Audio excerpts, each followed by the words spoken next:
Welcome to Math, where problems are no problem. Ever wonder what percentage of your whole school actually likes pineapple on pizza?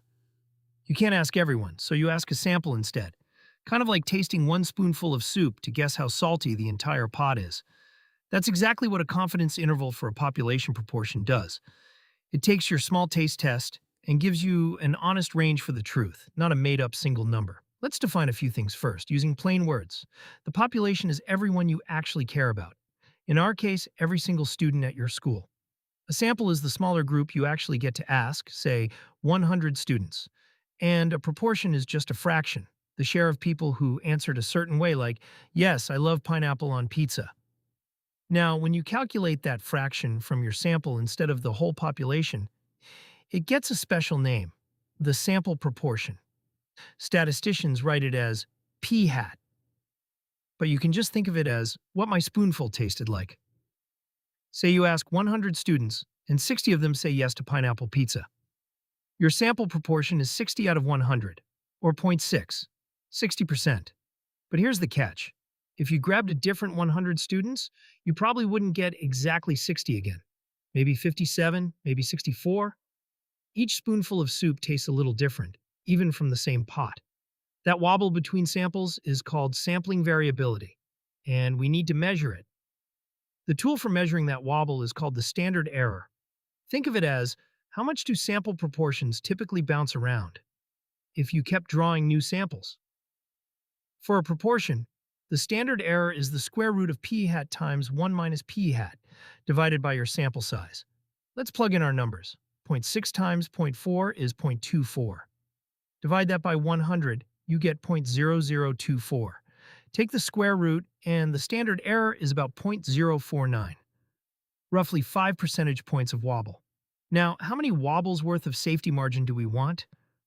That depends on the confidence level. The percentage of the time we want our method to actually land on the truth. The standard choice is 95% confidence.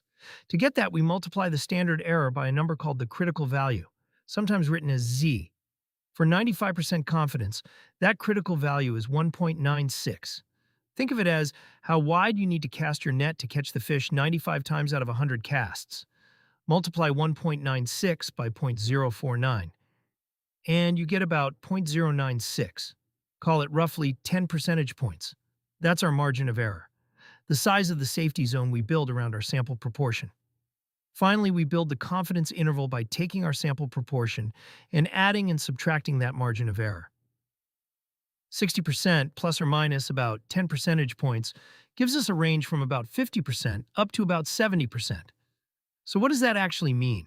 We're saying, based on our sample, we're 95% confident that the true share of pineapple pizza lovers across the entire school falls somewhere between 50 and 70%. But here's the part almost everyone gets backwards, so let's slow down. That 95% is not the chance that the true value happens to be inside this one interval we just built. The true value either is in there or it isn't. No probability about it anymore. What 95% actually describes is the method.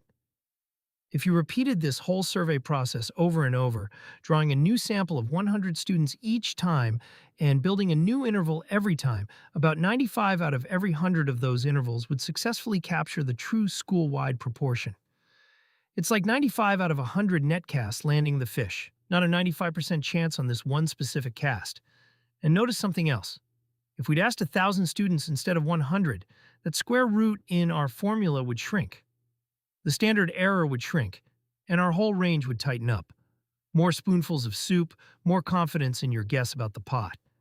So the one thing to remember, a confidence interval for a proportion is your sample's best guess, wrapped in a safety margin sized by how confident you want to be. And that confidence describes the reliability of the method, not the odds on any single interval you happen to build.